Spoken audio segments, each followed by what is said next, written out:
Hey, what is up guys? It's your boy Speed here, and today we're going to be talking about the top 5 offlaners of the current patch. Now, I gotta be a little bit real here. With no pro tournaments going on, I've had to look at all of my recent pubs, stats on Dota Buff, Dota 2 Pro Tracker, and come up with a list of my own, and these are the 5 heroes that I've come up with. By the way guys, if you want to become absolutely broken, well, what you need to do is sign up to the gameleap website down below right now. The reason why you should do that is because every single day we post a new video there. Content that you simply just will never get on YouTube, we post every single day to the website. It's really top tier stuff. I'm very proud of what I make over there. We also have other creators, many of my great friends who are top tier Dota players, creating guides about different heroes, different roles, different items, skill builds, talent builds, everything you need to know to get to the next rank. So if you feel a little bit lost, you're a little bit stuck, click the link down below. I'll see you guys there. And now let's get into the video. Coming in at number 5 is Io. This one's gonna sound a little bit crazy, but you guys might have remembered at TI, Seb actually played offlane Io a few times. Currently on Dota 2 Pro Tracker, he has a 70% win rate over 30 games with Io. Now, why is this hero potentially a dominant offlaner? Well, I'm gonna talk about why right now. So, first things first, hero's a nutty laner, okay? Io, stupid good laner. Stupid good laner. Like, really insane, okay? Infinite sustain, overcharge is just a ridiculous ability. Personally, I think Io Spearbreaker is one of my favorite lanes in the game, Io Slaughter. But the thing is, obviously this is an Io 3, so you need a 4, alright, Io Spearbreaker, fantastic. So much relocate potential in the mid game, late game, etc. But in the lane, it's really easy to play. You just work with your 4, deny a bunch of creeps, CS a bunch of creeps, you take Tether at level 1, overcharge at level 2, then you max out your balls, then you max out your balls for the rest of the levels, obviously relocate at 6, and all of a sudden, you're one of the fastest farming heroes in the game, you're insanely hard to gank, you're a really good laner, you respond well to enemy ganks, you really are just one of the most versatile heroes in the game. You're basically a nature's prophet, except you're much better at manning up and making moves in the early game, just by nature of the hero. You know, it's much easier to lane with an Io because of the sustain. I mean, Prophet's a good laner, so honestly, Io and Prophet are similar in certain ways, but Io has this very unique capability to be one of the most dominant early and mid-game fighters. I mean, by the way, he scales. We'll get into why he scales. But in the early to mid-game, what Seb does is he goes Soul Ring. That's to help spam your balls and your overcharge. After that, Holy Locket. After that, Mech. You might be like, oh, so not Helm Dom? That kind of sounds like you should just play it as a support. Problem is, when you play it as a support, a lot of the time you don't ever hit these timings.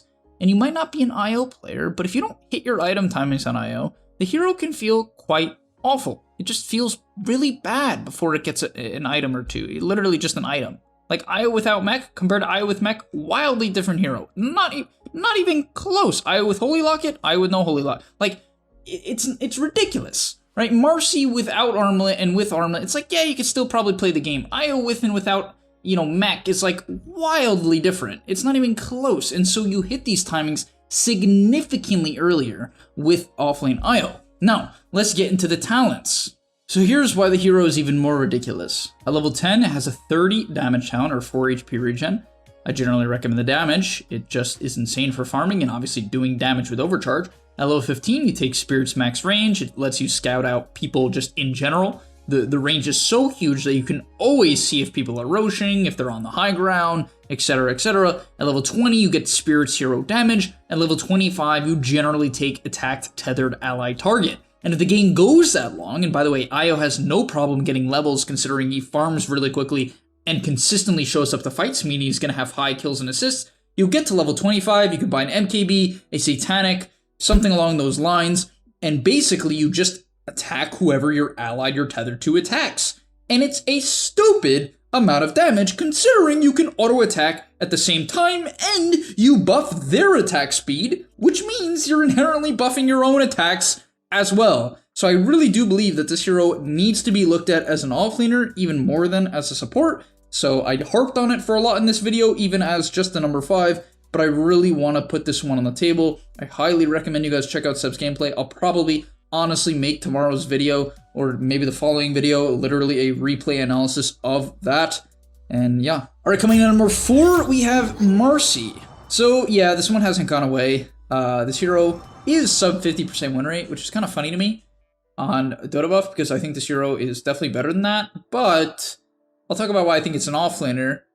Basically, I think this hero needs items. Okay, that's the first thing. So like, people are playing it as a support, but honestly, it's not bad. I just think its ultimate is too good with like an item or two. BKB armlet. Like, literally the hero, it's kind of hard to play with the ultimate without those items. Like, early game, it just doesn't feel good if you have like an Aether Lens. Your ulti just feels mediocre in my opinion. So personally, I like it for that reason. And I think your E is wildly undervalued. I think Marcy's E is like maybe the most misunderstood spell in the game right now, or like misused.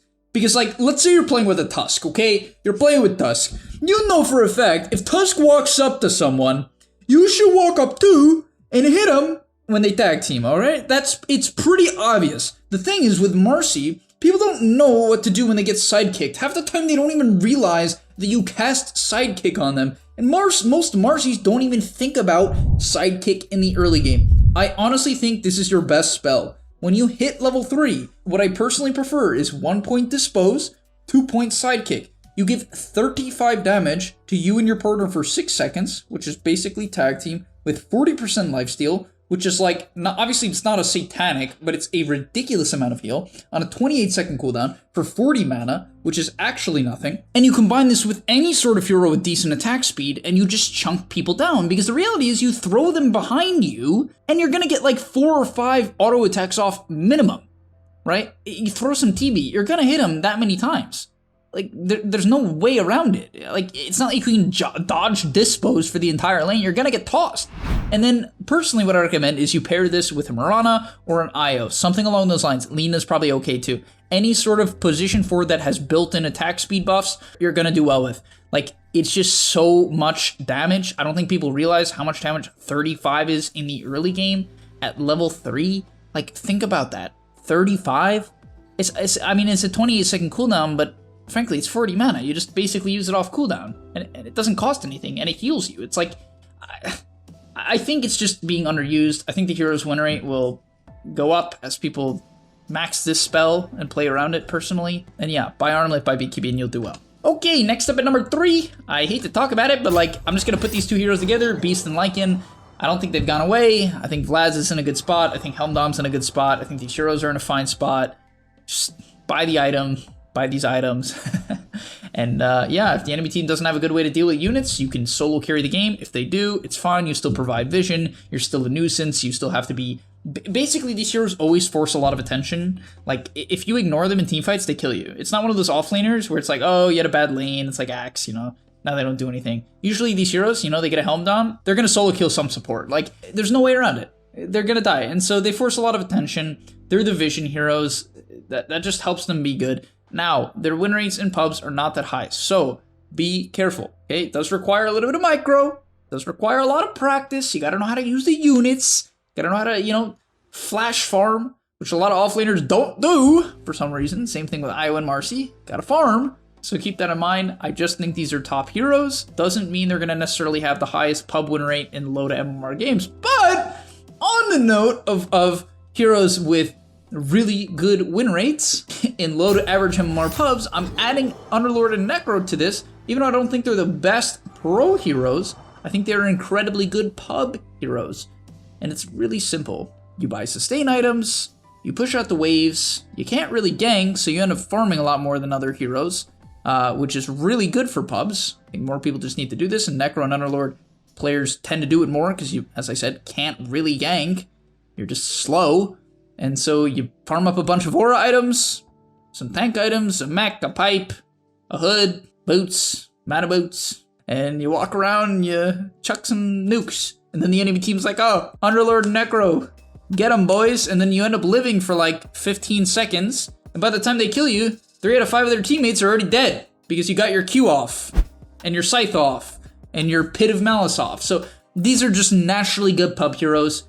Especially if you're new to the offlane, I think these are like some of the best heroes to learn. They have very comfortable and safe laning stages that, in my opinion, are easy to learn. I think their spellcasting is easy to learn, so if you're anywhere from 0 to 3 KMR, I'm a huge fan of picking these heroes, and I cannot recommend them enough. And finally, number 1, I don't necessarily think this hero is the best by far. I don't even think it necessarily has to be the best. It's game dependent, of course. I think IO could definitely be one of the best right now, and I really think people should look into it. But it's Brewmaster. Personally, my favorite build on Brew right now is Spirit Vessel into Ags. Every time I see this hero played well, so yes, you gotta know how to play Brewmaster. It's not an easy hero. It's a lot of button pressing. It's got a mediocre laning stage, so you gotta know how to play around that, pull a lot of creep aggro, don't overcommit. Gotta play defensive in the lane for the most part until you hit maybe level 3. You got that Cinder Brew plus 2 points in Thunderclap. You can go pretty aggressive with your 4. But until then, you gotta play passive, you gotta know how to micro, and you gotta know how to buy Vessel. You might be like, oh, that's pretty easy. Yeah, but a lot of people are just so bad with the ultimate that if they try to play around just the 2 spells in the Vessel, it doesn't really work. So yeah, just keep that in mind. All I'm trying to say is you toss Cinder Brew on someone, you Vessel them, it's literally half of their HP. I'm not kidding. If you haven't done it, go load into a demo. You're on Dota right now? I know you're on Dota right now. Load into a demo with Brew, buy a Vessel, max out your Cinder Brew, do a level 30 axe, just chuck that on him, and it will literally do like a third to half of his HP. That's all I'm saying. And it's crazy because it also slows them. So it's like they lose like 30% of their movement speed. They can't attack because of Cinder Brew, and they're just taking out. And then you ulti and you run at them with 3 pandas as well. It's like, bruh, no one can live for the most part until they get a lot of items like BKB, right? That's the major timing. And so I love this build. It's just such high impact. You just carry team fights early on so hard. You scale well because of the Yags. Even Vessel is just a naturally well-scaling item. You go Refresher after, and you can literally ulti 4 times. So yeah, I think the hero has a lot of potential. But nonetheless, thank you guys so much for watching. I hope you enjoyed and are excited to play these heroes. I'm personally very excited to try out Io and Marcy as offlaners. Those are 2 I'm very excited to experiment with and make videos on. And so yeah, nonetheless, thank you for watching. I said that already, but I'm just going to say it again. Thank you for watching, and I'm out. Peace. And that's all, but remember, before you leave, come on, before you tune out, subscribe to the gameleap website where we are going to help you get to the next rank. If you're stuck, click the link down below, and I'm out. Peace.